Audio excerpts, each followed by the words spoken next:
Akkam jirtu daawwattoonni keenya nagaa keessanii nagaa kiyyaa baga jiraattan ammayyuu darbaan jiraadha. Har'a immoo unit 3 kan gaaffiin isaa kanaan dura gadhiifame gaaffiin 100 gaaffii dhugaaf sobaa gaaffii 25 gaaffii filannoo gaaffii 75 walumatti chapterii lammaffaa learning and theories of learning ka jedhu irratti gaaffii isin dhiyaatee ture yaalaana eegaa wanna jedhudha. I hope baay'een keessan laaltaniitu jedheetan abdii qaba. Har'a immoo isaan sana wajjin ilaallaa jechuudha. Egaa gaaffilee kana namoonni deebistan yookiis yaaltan yookiis understand gootan baay'een keessan akkasiin harka 100 keessaa yoo xiqqaate harka 80 ol chapterii kanaaf hubannoo argattan nana mana anaaf wajjiniin itti fufnaa jechuudha. Kutaan jalqabaa true and false questionidha. Write true if the statement is correct and false if the statement is incorrect. Yeroo qormaata hojjettan yeroo hundumaa mata duree isaa dubbisuun ajaja isaa dubbisuun baay'ee barbaachisaadha jechuudha. Amma kun maal jedha? Himni jiru yoo sirriidha ta'e dhugaa jedhi yoo sirriidha ta'e immoo soba jedhi jedha. Dhugaa jedhi barreessi jedhe taanaan right jedhe taanaan barreessuu qabda. On the answer sheet jedhe taanaan answer sheet irratti barreessuu qabda. Qormaata hojjennu maal gochuu qabna jedhu isa kana irratti adda baafnee beekuun dura jira jechuudha. Gara gaaffii keenyaatti fufnaa tokkoffaan akkana jedha. When we say learning is relatively permanent in behavior, it's about changing mental process. Yeroo barumsi relatively permanent change in behavior jechuun inni kun jijjiirama sammuu keessaati jedha. Jijjiirama amalaa kan yeroodhaaf dhaabbataa ta'edha jechuun jijjiirama kan alaan mul'atudha malee kan sammuu keessaa miti. Kanaafuu gaaffiin kun mental process miti waan ta'eef soba jechuudha. When you partially forget or lose what you have learned just after a few months or years, it cannot be considered learning. Ilaala ammalaa kun dhoksaan isaa relatively permanent change in behavior ishee jettudha jirti. Akkuma kanaan dura wajjin dubbanne learning jechuun relatively waan sadii of keessaa qaba. Tokko jijjiirama malaa ta'uusaa. Lammaffaa jijjiirama malaa kun immoo relatively permanent jechuun afaan oromootiin giddu galeessummaadhaan dhaabbataa kan ta'e guutummaan guutuutu osoo hin taane giddu galeessummaadhaan dhaabbataa jijjiirama amalaa dhaabbataa kan ta'e jechuudha. Sadaffaan immoo sababa practice yookiis experience sababa shaakalaatiif kan dhufu ta'uu qaba jechuudha.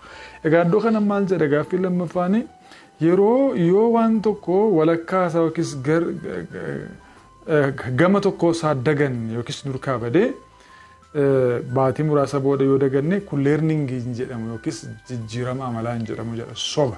Sababni isaa silayyuu guutummaan guututti jijjiirama amalaa dhaabbataadha jechuu waan hin taaneef waan irraa baduu danda'a jechuudha. Dhaabbataa jijjiirama relatively permanent jechuun giddu galeessummaadhaanidha malee guutummaan guututti miti. Kanaafuu kunis sobadha jechuudha. A person with a head injury can become a talkative person which can be changed in behavior due to learning. Namni sababa sammuunsa mataansa head injury jechuun mataa rukutamanii miidhamu jechuudha. Rukutamee fi kan maal jedhama isaa dubbattu yookiis kan callistee lafa laftu ta'uu danda'a. Kun immoo behavior jijjiirama malaa sababa learningiitiif dhufeedha. Lakki miti soba kunis. Sababni isaa jijjiiramna malaa sababa shaakalaatiif muuxannootiif ka dhufe qofadha kan jijjiirama malaati jechuu dandeenyu malee sababa balaa konkolaataas ta'e kabiraatiif ka dhufu kana jechuu hin dandeenyu jechuudha. Kanaaf kun illee sobadha jechuudha. Arfaffaa since it is due to practice and experience sababa shaakalaatiif muuxannooti erga ta'e learning can be directly observable while happening. Barnoonni gaafa uumamu sammuu namaa keessatti kallattiidhaan mul'achuu danda'a jedhe soba. Barnoonni gaafa sammuu namaa keessatti uumamu kallattiidhaan hin argamu. Waan ittiin ibsamu qaba. Innis immoo gocha amala keenyaatiin. Kanaafuu directly observable miti indirectly dha manifestation kan biraa qaba. Shanaffaa maturation is an important factor for learning. Ila amma an isheen jettu kun murteessuudha. Bilchinni namootaadha jedha. Wantoota barnoota barbaachisan keessaa isa tokkodha. An jechuun tokko jechuudha waan ta'eef dhugaadha. Sakana factors affecting learning isa jedhan kee ilaaluu yaadachuu qabdu jechuudha gaaffii shanaffaa kana. Factors affecting learning maturation, motivation, learning condition jedhee kan itti fufsan jechuudha. Jaaffaa a student will learn more from the substitute thing. Barataan tokko gaafa waa baratu bakka bu'aa wanta baratu sanaarraa irra caalaa barataa jedha. Lakki bakka bu'aan fakkeenyaa fi abaaboodha fakkeedha. fakkiirraa barata tuun ta'inirra caalaat kan irraa barachuu danda'u abaaboodhuma sana kunneef inni yoo barsiifneedha. Substitute jechuun bakka bu'aadha. Kanaafuu sobaadha jechuudha. Okay. Torbaffaan, when we say learning is relatively permanent behavior, change in behavior, it's about changing mental process. Kun gaaffii deebi'amteedha soba jechuudha. Things most recently learned are less remember. Wanti dhiyootti baratamtee xiqqoo yaadatamtee jedha soba. Principally isaa keessatti yoo fudhattee ilaaltan wanti dhiyoo baratamtee baay'ee yaadatamtee jedha. A stimulus that produces a response without prior learning is a conditioned response. Fakkeenyaaf kakaastuu yookiis stimulasiin shaakala tokko hin qabaatin akkasumattiin waa uumuu dandeessu deebisaa nama kee baasuu dandeessu deebii nama kee baasuu dandeessu fakkeenyaaf nama gororsiisuu dandeessu nama boosisuu kolfisuu dandeessu maal jedhamti condition response jedhamti lakki jalqabuma irrattu stimulasii gaafachaa stimulasiidhaan jalqabee responsiidhaan gaafa xumuru sobaadha jechuudha. Wantichi gaaffii salgaffaaf deebii kan ta'u a stimulus that produce a response without prior learning is unconditioned stimulus jechuudha. An unlearned reaction that is automatically elicited by the unconditioned stimulus which happens involuntarily is called unconditioned stimulus. Ilaala amma immoo reaction yookiis responsiidhaan jalqabee stimulasiidhaan xumure kan gaafatamne wanti responsiin osoo hin baratamin deebisaan osoo hin baratamin akkasumatti automatically nama kee unconditioned stimulasiidhaan bahuu danda'u maal jedhama unconditioned response jedhama. Kun immoo maal jedhe unconditioned stimulus jedha jechuudha. Kanaafuu false. A previously neutral stimulus that naturally elicits a conditioned response after being paired with the unconditioned one is unconditioned response. Ilaala kan stimulusin jalqaba irratti neutrally ture a previously neutral stimulus stimulusin jalqaba irratti neutrally ture tokko kan silaa uumamaanii wanta baratame tokko response baratame tokko produce gochuu danda'u gaafa unconditioned stimulus wajjin wal bira dhufu unconditioned response isa jedhamudha. Ilaala ammasi stimulusii gaafa ta'e responsiidhaan ture kunis sobaa jechuudha. Previously neutral ta'e boodarra immoo unconditioned stimulusii kan ta'u akkuma beekamutti neutral response kan ture boodarra maal ta'a conditioned neutral stimulusii kan ture bell soundiin suni jalqaba irrattitu waan tokko wajjin wal bira qabamin bell soundiin sun jalqaba irratti maal ture neutral ture jechuudha. Homaa tokko wajjin wal dhufeenya hin qabu ture. Saniifuu maal jedhama jechuudha neutral stimulus jedhama ture. Neutral stimulusiin kun suuta foonii wajjin wal bira qabamuudhaan humna maal ta'uu argate humna conditioned stimulusii ta'uu argate humna bakka foonii qabachuu argate conditioned jechuun kan baratame kan shaakalame kan muuxannoodhaan dhufe jechuu waan ta'eef. Gaaffii 8ffaan the weakening of the classical response when the unconditioned stimulus is absent when a behavior is no longer reinforced and decreases in frequency is known as negative reinforcement. Ilaala ganama classical response dadhabaa gaafa deemu classical response salivation dha dadhabaa gaafa deemu wayidha sababii unconditioned stimulus fooni sababii foonni biraa dhibeef conditioned response dadhabaa gaafa deemu jedha amalli suni yeroo nama kee baduu frequency isaas yookiis irra deddeebiin isaas gaafa hir'isu kun maal jedhama negative reinforcement jedhama lakki reinforcement jechuun negative isa ta'u positive kan amala tokko jajjabeessu jechuudha. Kun amma amalichi dadhabaa jira. Kanaafiyyuu negative reinforcement jechuun dandeenyu maal jedhama extinction jedhama malee. Extinction jechuun baduu amala sila dhufee sila baratamee tokko jechuudha. Fakkeenyaaf sareen classical conditioning Pavlovii keessatti maal barate sareen kasilaa fooniif gororuun irra ture amma bilbila sagalee qaacilaatiif gororuutti ka'e jechuudha. Bell soundiidhaaf. Sanaafiyyuu maal jedhamu jechuudha negative reinforcement jedhamu sobaadha jechuudha. The presentation of a stimulus following a given behavior in order to increase the frequency of the behavior is known as positive reinforcement. Wanta tokko akka amalli tokko jabaatuuf itti dabaluun maal jedhama positive reinforcement jedhama. Sirriidha. present jechuun adii gochuu jechuudha positive dha kanaafiyyuu waan sun immoo amalichi immoo maal akka ta'uuf jedha akka jabaatuuf waan jedhu akka dabaluuf waan jedhuufi positive reinforcement jedha. Kudha arfaffaa both positive and negative reinforcements are meant to improve a desired behavior. Positive isa ta'u negativein reinforcementiin kamiyyuu amalli tokko akka jabaatu akka fooyya'u akka dabalu kan godhudha sirriidha kun. Things most recently learned are less remembered. Wanni kun irra deebi'ame wanti dhiyoo baratame muraasa yaadatamaa jedha soba wanti dhiyoo baratame hedduu yaadatama.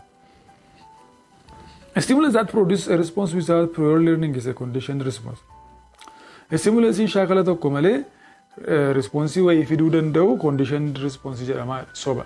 La gaafa jalqabu iyyuu stimulus gaafatee response jedhamu ture garuu utuu response hidhatee maal ta'u qaba stimulusiin shaakala tokko malee response wayii produce gochuu danda'u maal jedhama unconditioned stimulus jedhama natural stimulus waan uumaanii jirudha shaakalan barbaachisu jechuudha. 17 an unlearned reaction that is automatically elicited by the unconditioned stimulus which happens involuntarily is called unconditioned stimulus. Yala an unlearned reaction in kanaan dura baratame irraanfatame tokko gaafa automatically unconditioned stimulus uumaatiin deebi'ee kaafamu tokko wanti involuntarily utuu hin beekin ta'ame kun maal jedhama jedha unconditioned stimulus jedhama. Lakki maal jedhama spontaneous recovery jedhama. Spontaneous recovery jechuun amalli baratamee deebi'ee bade. Fakkeenyaaf beel saawundiidhaaf saaliveetii gochuun sareedha. Beel saawundii biraa sababa foonni bira hafeef foon jechuun unconditioned stimulusidha. Yookiin stimulusiin baratame stimulusiin uumanaati. Beel saawundiin immoo conditioned stimulusidha. Stimulusii baratame. Gaafa stimulusiin uumamaadha. Stimulusii baratame bira hafu stimulusiin baratame sun deebi'eetu irraanfatamaa jechuudha. Egaa seenaariyoon kun maal jedhama? Walumaa galatti extinction jedhama.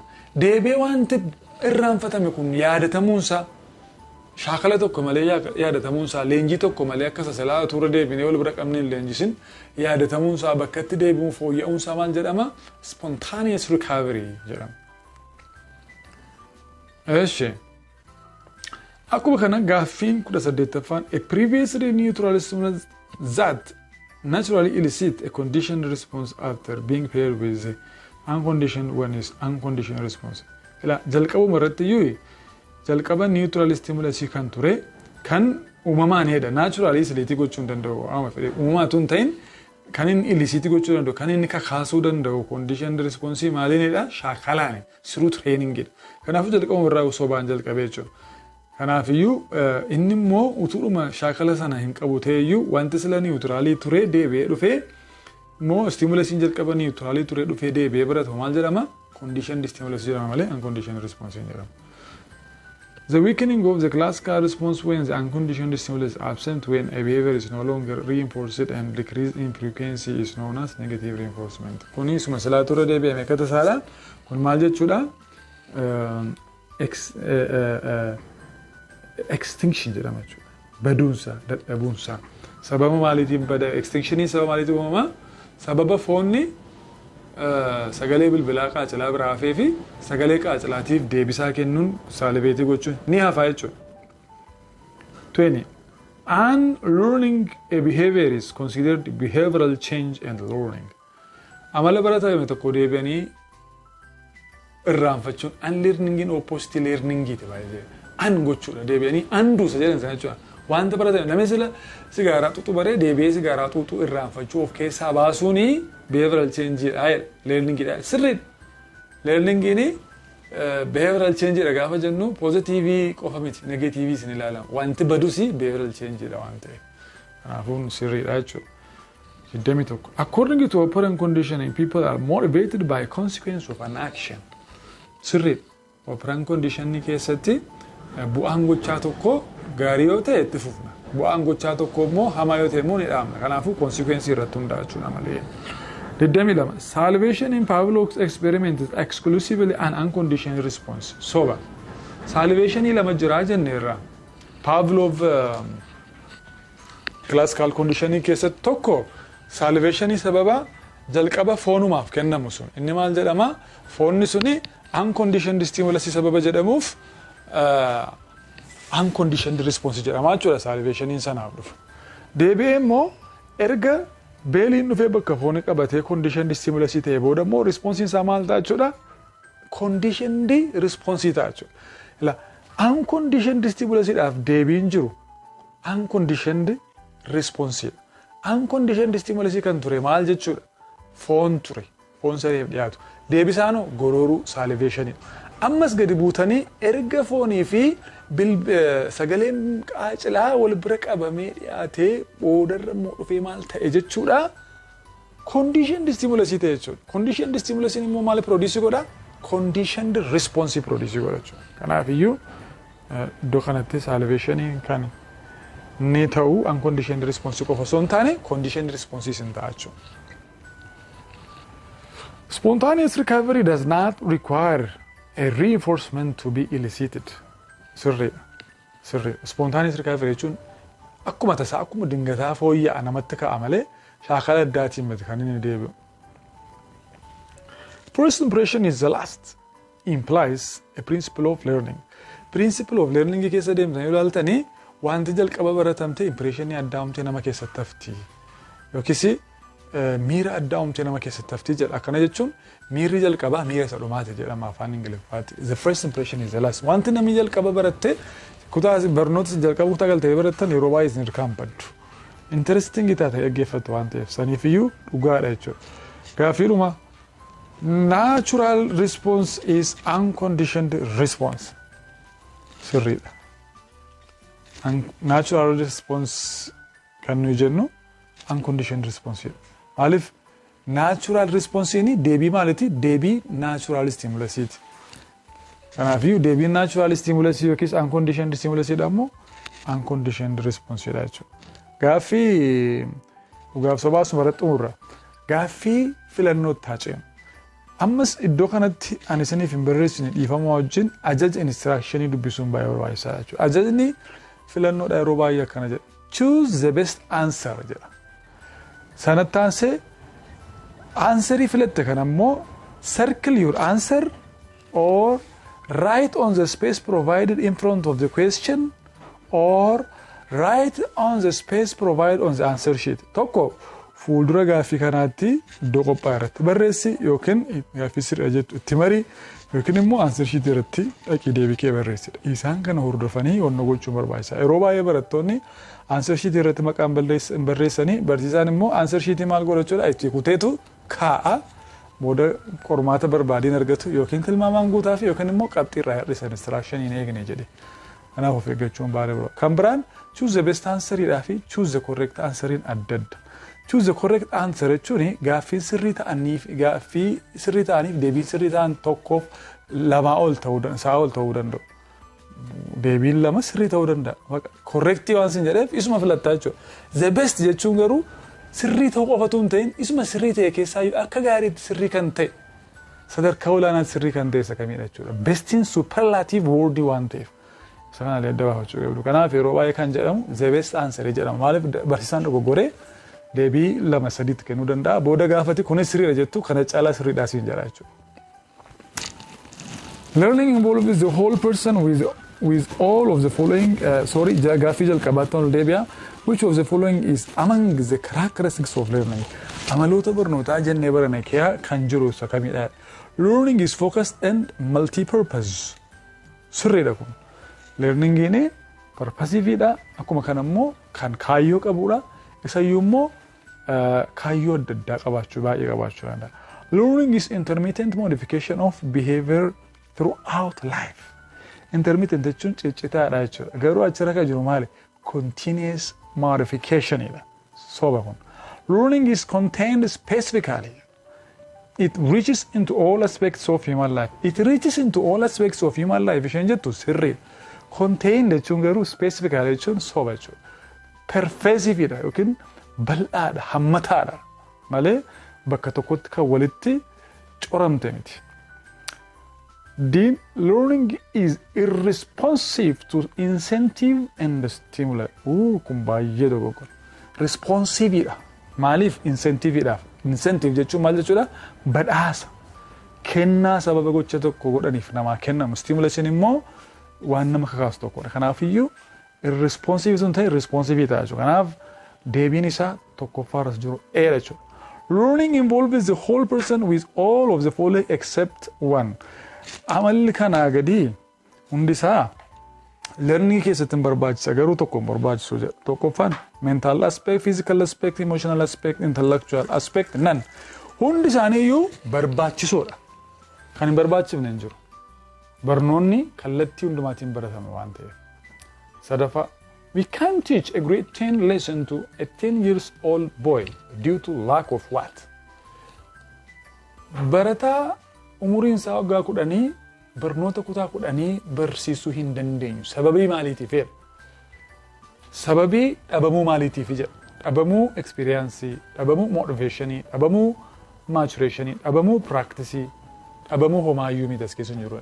Dhabamuu maturationitiif, dhabamuu bilchinaatiif umuriin isaa hin geenye jechuudha.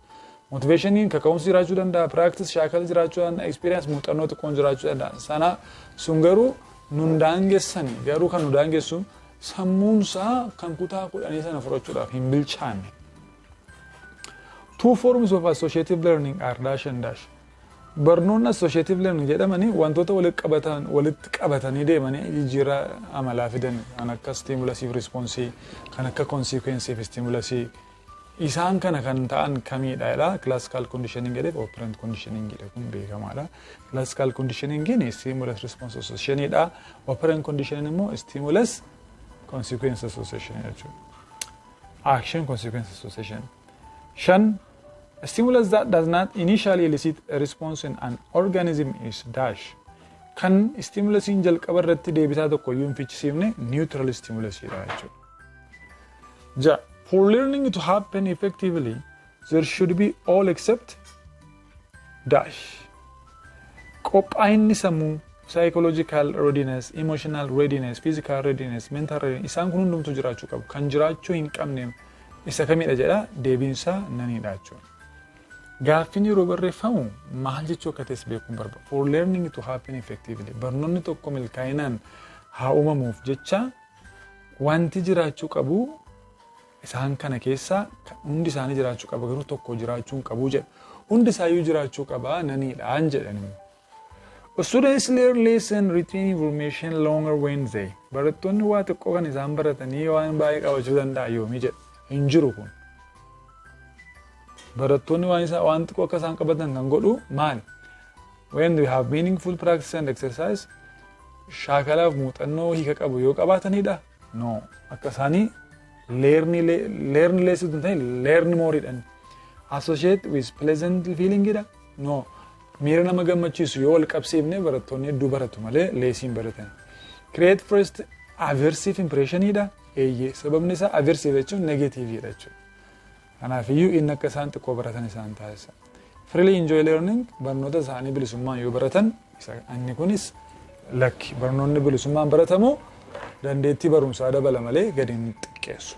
Kanaaf deebiin isaa siidha yookiis caadha jechuudha. One among the following is not factor to affect learning positively. Kanneen armaan gaditti tarreeffaman keessaa wanta learning irratti positively dhiibbaa hin uumne isa kamidha jedha. The physical and psychological well-being of the learner qaamaaf xiinsammuudhaan barataan fayyaa ta'uunsaa positively uumaa. Kanaafiyyuu isa miti deebiinsaa better working on haalli bakka hojiidhaan gaarii ta'uu qaba sirriidha. Background experience jiraachuu irra jira sirriidha. Longer working period no.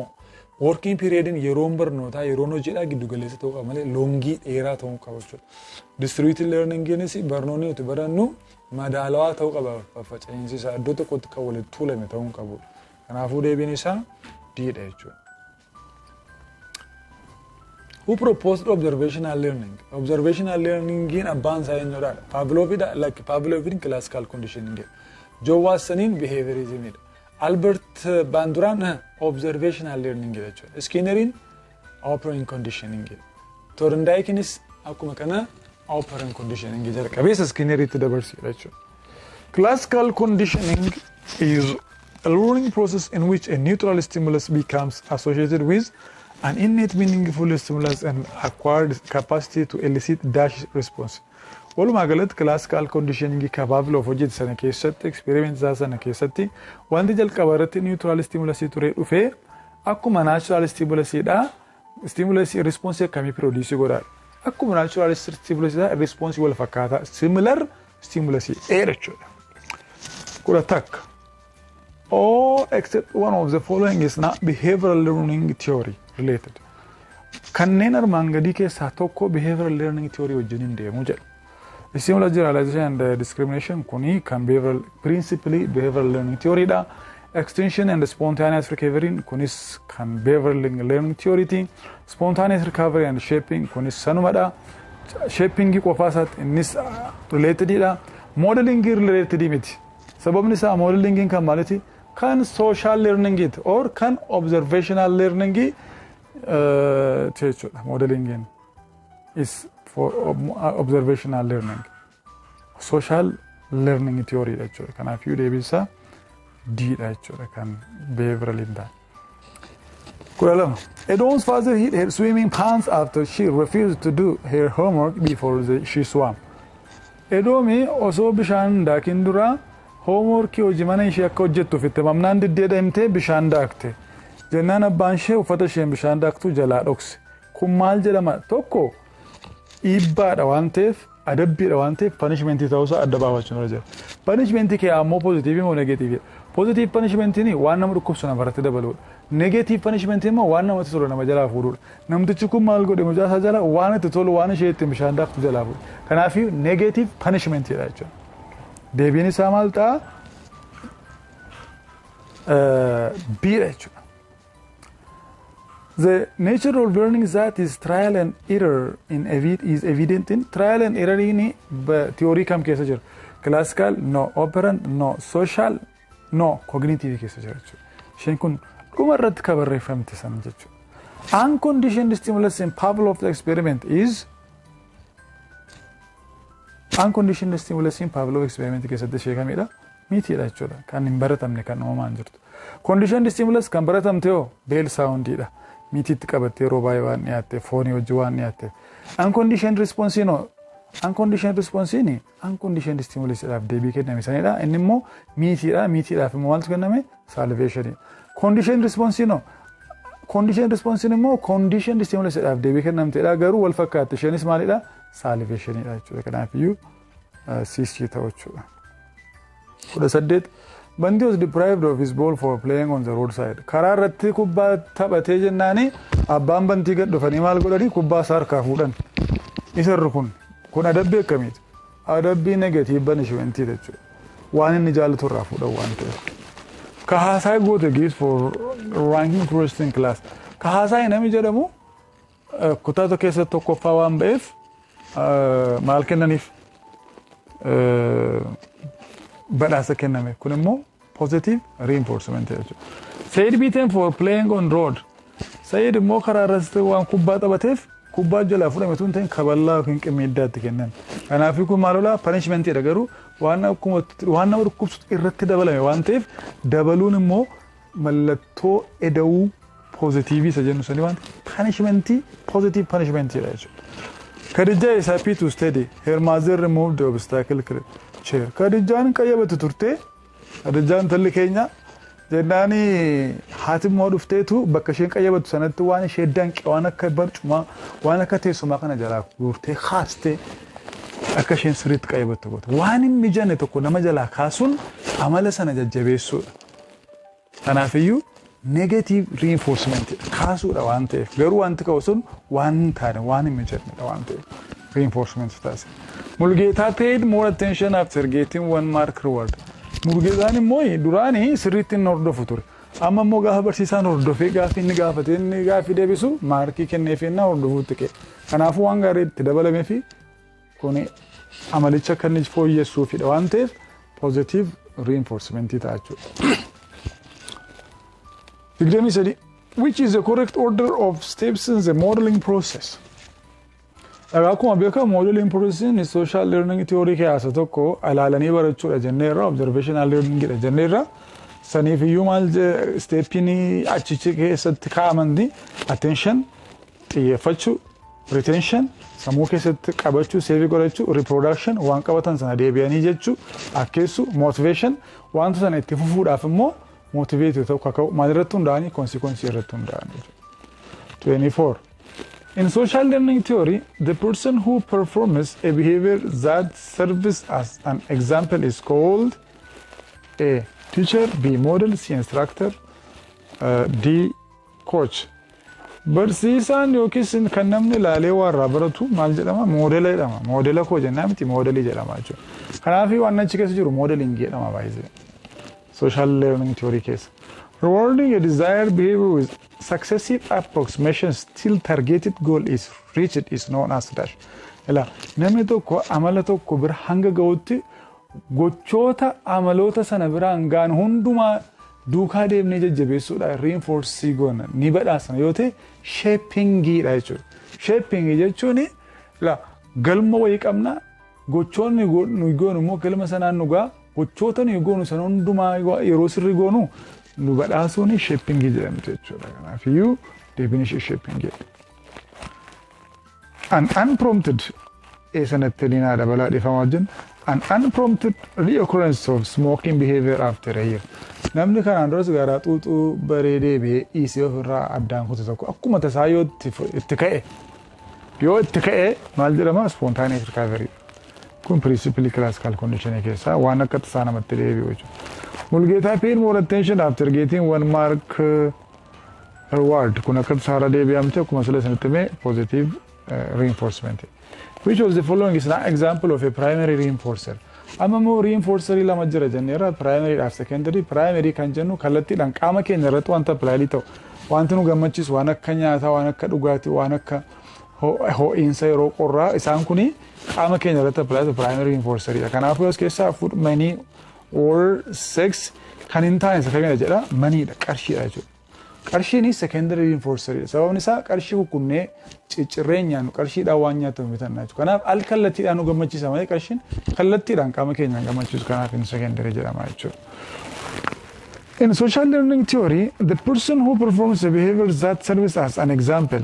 Akkuma sila isin kaasee irra deebi'amte kunillee social learning theory kan jedhamu kana keessatti barnoota hawaasummaa irratti hundaa'e ilaalanii hakkeessanii barachuu kana keessatti namni amalli isaa akka fakkeenyaaf fudhatamee hordofamee hakkeeffamu sun maal jedhama? Moodela jedhama jechuudha. Dash refers to specific patterns that determine when a behavior will be reinforced. Kun immoo maaltu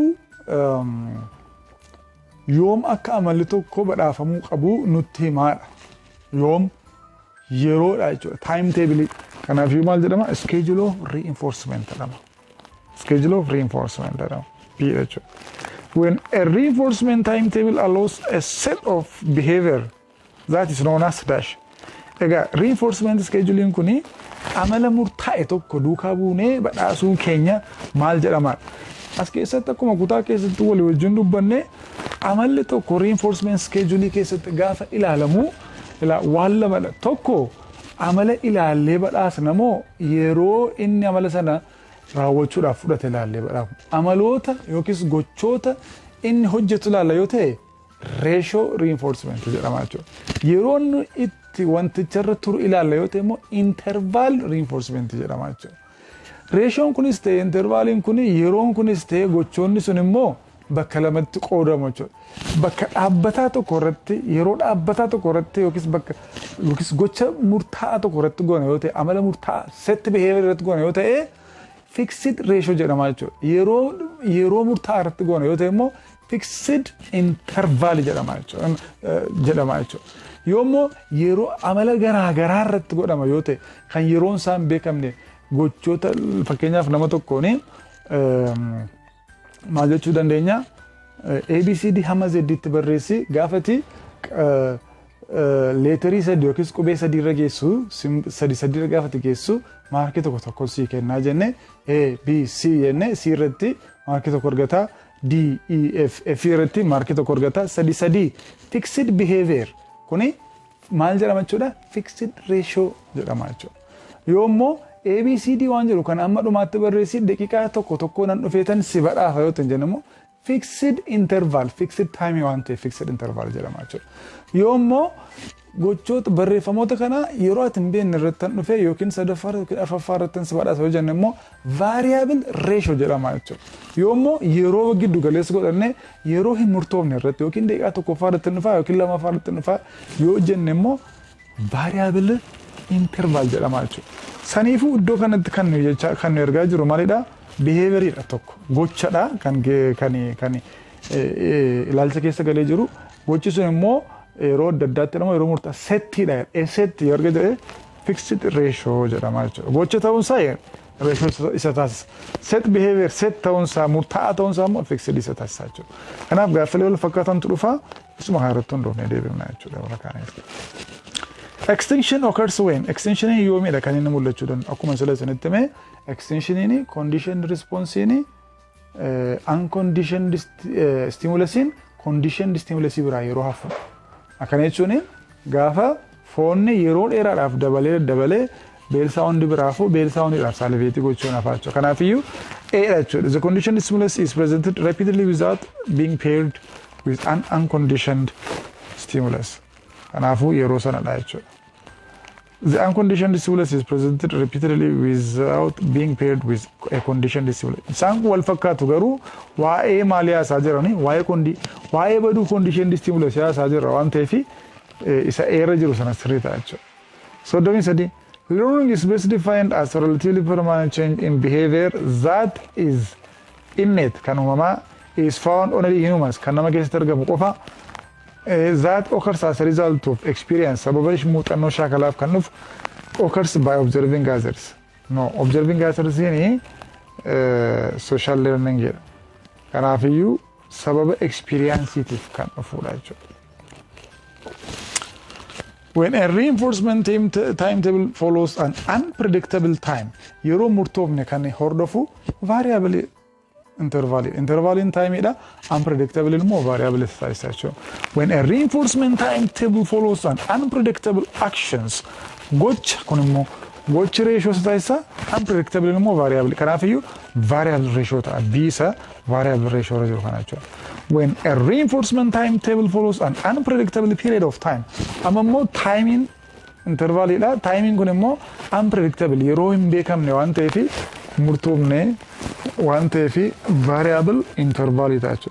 That is when you take away a pleasant stimulus to stop a behavior. Amala tokko dhaabuudhaaf waan nama gammachiisu namarraa fudhachuun maal jedhama? Kuni maal jedhama? Negative punishment jechuudha. Fudhachuudha waan ta'eef adabbiidha waan ta'eef.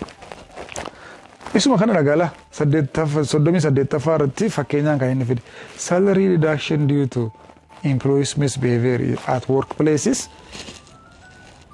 Sababa namni kun amala hin taane bakka hojiitti argisiiseef miindaan irraa cite. Amalli hin taane kun akka isheen dhaabbattuuf miindaa irraa kunne jechuudha. Kanaafuu miindaa waan gaariidha. Waan gaarii nama jalaa fudhachuun immoo negative punishment jechuudha. So this is when a boss comes to pay a wage after every 5 horse day, boolla shan akka inni qoteeni hogganaan isaa dhufee kan inni qarshii kafaluufi yoo miidhachuudha boolla shan boolla hojii boolla talakkaama isayyuu shan every shan kanaafiyyuu fixed ratio dha jechuudha. When an employer qacarataan tokko comes to reward after 100 square meters of wall paint kaaree meetira 100 qalama erga inni dibee booda dhufee kan inni kan kennus maal jedhama? Fixed kunis fixed ratio dha jechuudha. Hojiin hojjetu ilaalama isayyuu 100 murtooftu jechuudha. When the manager rewards every carton of soap produced more than the day's target it is, argatanii iddoo kanatti maanaajeri tokko warshaa saamunaa keessatti namtichi saamunaa mishu guyyaatti kan isaaf kenname caalaatti oomishuu isaatiin every carton tokkoon kaartonii sanaatiif kaffaluunsa fixed ratio jedhamtu. Ratio kan isa taasisu hojii sanadha kan lakkaa'ame. Kan fixed isa taasisu immoo every waan jettuuf tokkoon isheetiif. That is when you give every 1 mark for each and every class question answered. Kunis fixed jechuudha. Okay, fixed ratio taatee garuu kan adda hin cinne kan walitti hin cinneedha waan taateef continuous reinforcement jechuudha. Police beating a criminal for a crime. Police ni tokko nama waa balleessu tokko tumuun isaa rukutuun isaa maalidha? Qaama isaa irratti waan namaa dabalu waan nukkubsu dabalu waan ta'eef positive punishment ta'a jechuudha. Why did extinction occur in Pavlov experiment? Extinction badiinsi amala baratame maalifidha? Repeated absence of meat eeyyee. Kasila sagalee bilbilaa wajjin yookiis qaacilaa wajjin dhiyaachaa turte walitti taansuudhaan biraa badde waan ta'eef. Inni kaan sobaa jechuudha. Kanaafuu eedha malsiinsaa. Pavlov is famous for his work. Pavlov wajjin ittiin beekame isa kamiinidha? Kun beekamaadha. Kun classical conditioning. Egaa gaaffii yeroo gaafattanii jedha seerri gaaffii qormaataa. Baay'ee gaaffii salphaarra hanga gaaffii baay'ee cimaa of keessaa qabaachuu qaba jedha. Kun amma gaaffii baay'ee jiruunfatanii deebisanii kanaaf maanni kun hin jettan jechuudha. The study of learning is most closely associated with which schools of psychology? Kuni akkuma beekamu behavioristidha. Sababni isaa learning is changing behavior. Behavior wajjin deema waan ta'eef. If we reinforce the desired response every time it occurs when we are using. Kun isuma sila jennedha. Amala tokko akkuma uumamen dafnee amaluma sana jala deemnee badhaasne yoo ta'e continuous waddaan qotii waan ta'eef continuous reinforcement jedhama jechuudha. Observational learning is also known as classical, no, operant, no, modeling. Yes, manipulation in jedhamu sila modeling jedhamti. Hakkeessuudha waan ta'eef, laalanii barachuudha waan ta'eef. Taking away a child's toys after she has hit her brother to stop her hitting him again. Mucayyoo xiqqoon maal jedhama isaa toy yookiis shaangulleet kan jennu taphattu obboleessa isheetti waa rukuttee harkaa fuune waan ishee gammachiisu jala fudhachuun punishmentidha. Waan ishee gammachiisu waan ta'eef immoo negative fuudhuu waan ta'eef negative punishmentidha jechuudha. According to the behaviorist school, dash play no role in learning. Akka amala mana barumsaa behaviorismitti wanti barnoota namaa keessatti shooran taphanne isa kamiidha. Experiencein isa lawu sawa experience dhufa jedha sirriidha. Nurture jechuun environmentidha sirriidha. Naturein role hin qabu barnoota keessatti uumama waan ta'eef. Punishmentin immoo environmental effect waan ta'eef inni dhiibbaa qaba jechuudha. Kanaafuu nature ishee jettu giving a student extra homework after they misbehave in class is an example of barattoota kutaa keessatti jeeqanii hojii manaatti baay'isu kun positive punishment waan isaaniitiin tolatti dabala waan ta'eef. Dash schedules of reinforcement are based on number of responses while dash schedules of reinforcement are based on elapsed time. Akkuma sila isinitti himne baay'ina gochootaa deebisaa irratti kan hundaa'u ratio isa jedhanidha. Kan immoo baay'ina yeroo fudhatamee irratti hundaa'u immoo dheerina yeroo fudhatamee irratti hundaa'u immoo intervaalidha. Kanaaf ratio intervaalii D'dha jechuudha. To train her puppy to roll over, Lilia began by rewarding it for simply lying down tokko itti fuftee later she only rewarded the puppy if it lay down gaafuma inni gad ciisu qofa laattiif and turned to one side bakka tokkotti gara tokkotti gaafa inni qajeelu ammas hin badhaaste. Later still the puppy only got a reward if it lay down, turned, then roll over. Kim was using shaping. Shaping gochuun amalli barbaadamu tokko jala deemame gaafa wanti ni barbaadnu sun uumamu badhaasuudha waan ta'eef amma sareen ishee gaggalagalu barsiisaa jirti. Gaafa inni gad taa'u hin badhaasti. Amma immoo gaafa inni galagalu hin badhaasti. Amma immoo gaafa inni gaggalagalu badhaasti. Kun gara amala barbaadu tokko hamma geessuutti jala deemtee wanta inni hojjetu jajjabeessuu jechuudha. In classical conditioning, UR and CR are. Isaa jechuun unconditioned responsive fi conditioned responsive maalidha? Kun salvationidha. Gubbaattis gararraattis kanaafuu the same behavioridha jechuudha. Positive reinforcement dash the likelihood of behavior and negative reinforcement dash the likelihood of behavior. Positive isa ta'u, negative isa ta'u kan nuyi jennee amalli tokko akka dabalu increase akka godhudha jenneera. Babula was frequently injected by a nurse as a child. Now he hates any teacher in a white gown. Babula mucaan jedhamu bara ijoollummaa isaatii nersiin uffata gaawanii adii uffattu maal goote? akkanni marfee waraante jechuudha. Kanaafi nama uffata gaawanii uffatu adii uffatu hundumaa jibbeeran sababa marfeetiif condition itti godheera jechuudha wal qabsiisa. Gaafa barumsaa galu barsiisaa gaawanii adii uffatee itti deemu hundumaa jibbe. Kun maalidha? Generalization jechuudha. Ittitu generalize itti godhe wal qabsiise jechuudha. Wantoota tokko hin taane garuu wal fakkaatan wal qabsiisuun generalization. A bakery gives clients a free pastry after every 6 pastry purchase. This is an example of what kind of reinforcement schedule.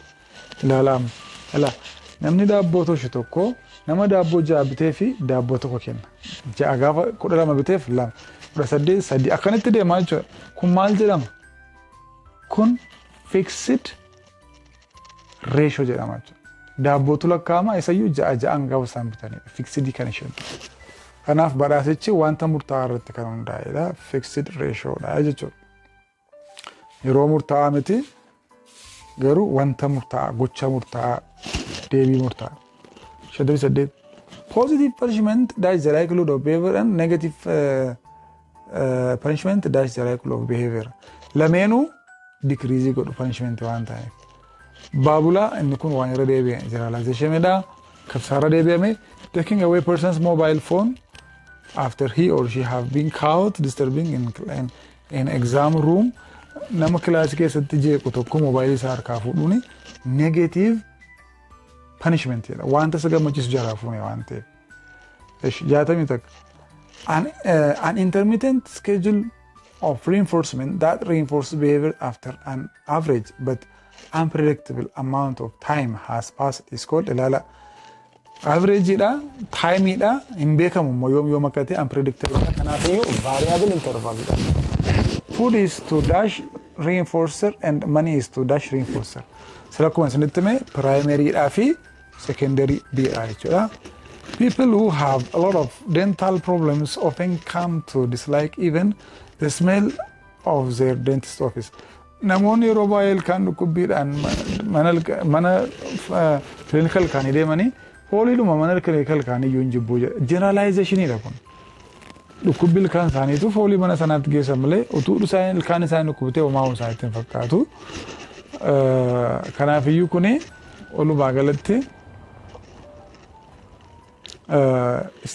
the smell generalization the smell represents fooliin sun maal bakka bu'a yoo jettani conditioned stimulus jechuudha. Conditioned stimulus.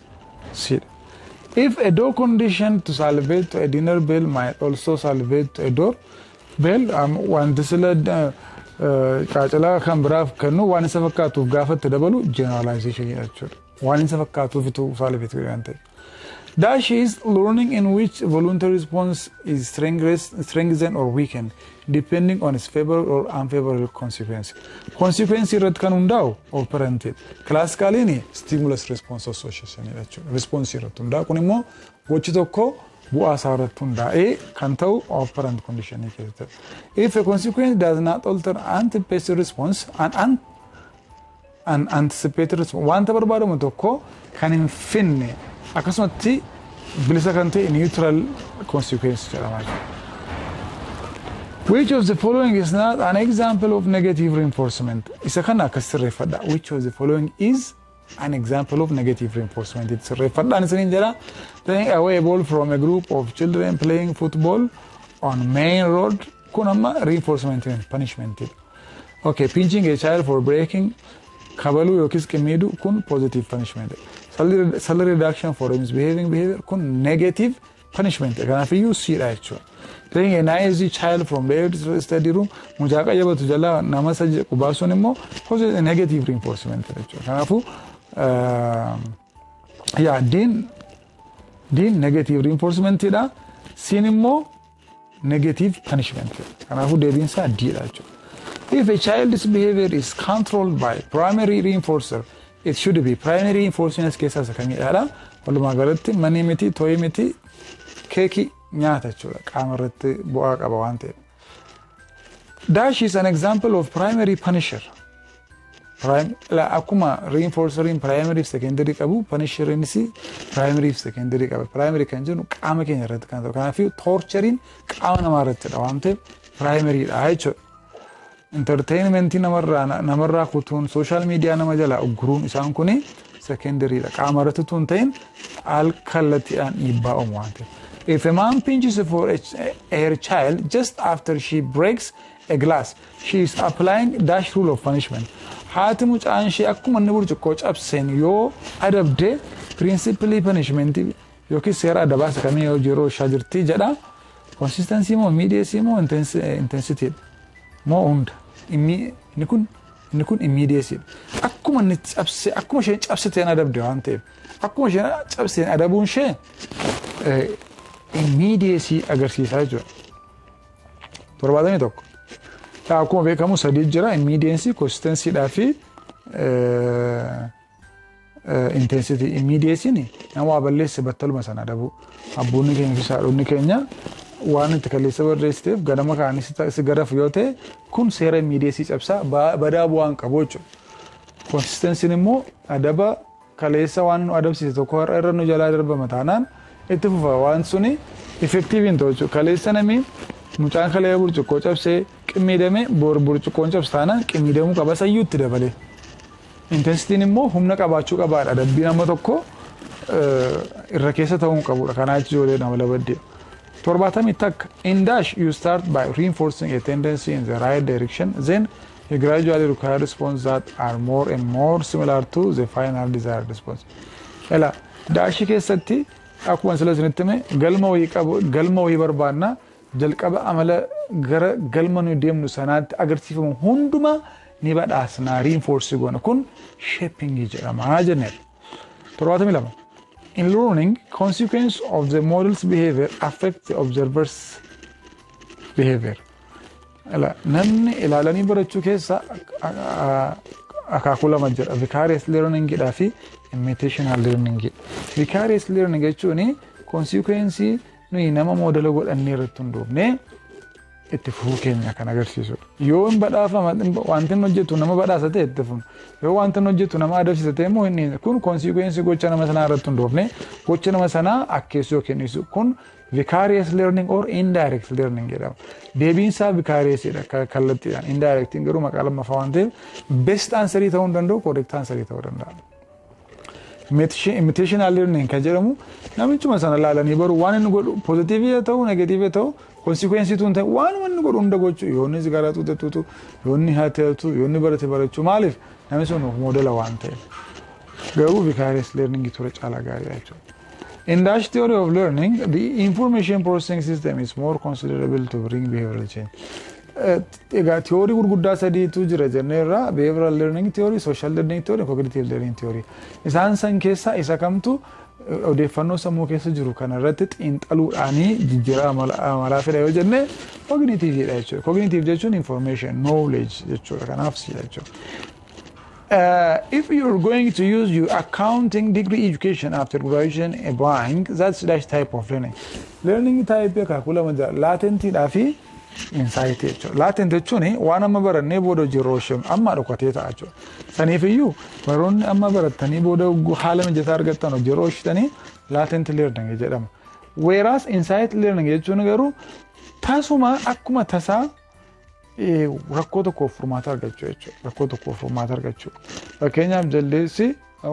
Fakkeenyaaf jaldeessi muuza bantii manaatti tarree jiru utaalee buufachuu dadhabee akka tasaa garuu waa dhuftiif. Barcuma kana fuudhee irra kaayee abbadhee utaaleen buufadhu yoo jedhee kun trial and error yaalee yoo bira ga'e kun maal jedhama insight jechuudha. Kanaaf gaaffii 75 ni dhuma high experience. Trial and error eenyu wajjin deemaa jira insight learning jedha jechuudha. Kanaaf galatooma kanuma irrattan xumura isaan kana namni sirriitti dhaggeeffatee sammuut qabatee galee fi ani chaaptariin kun hin galleef jedhee hin yaadu galeeraaf jedhaman. Gaaffii yoo qabaattan nu dhiyeessaa koomentii jalatti nu barreessaa nu bilbila ulfaadhaa kabajamaa hormaata gaarii isiniif haa ta'u. Assistant Professor Abbayyaa Daggafaa. Thank you.